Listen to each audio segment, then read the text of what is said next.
Banyaknya rumah. Sampai kau masam cintaku. Wow, kau tebak lah. Siapa macam pakai baju kowe ni? Lah, ya Allah, Assalamualaikum, Cik. Cik ingat saya tak? Kamu sihat? Cik ni siapa ya? Ya Allah, yang buat rumah hari tu lah yang kita plan nak buat rumah tu. Kebetulan lah kita jumpa dekat sini kan? Iya kan? Cik ingat saya tak? Cik buat rumah yang kat mana ni? Buat rumah yang dekat tanah kecil tu lah. Tapi malam tadi saya macam dapat mimpi. Apa lagi mimpi cik? Saya mimpi kat atas rumah saya tu ada kipas helikopter. Saya nak plan buat macam gitulah. Kipas helikopter. Anak saya mesti suka, ya Allah. Tolonglah Cik, tolonglah Tapi buat macam tu. Tapi rumah cik cuma 2 bilik. Kecil je. Macam mana saya nak letak kipas? Tak apa, yang penting ada kipas helikopter tu. Boleh ya? Aduh, cik mimpi. Cik, saya nak cakap ni.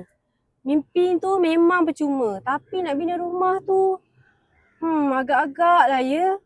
Kena masuk akal sikit. Dengar tu? Okay? So, korang yang mana nak bina rumah impian, mengikut design anda sendiri, jom contact JDT Construction sekarang.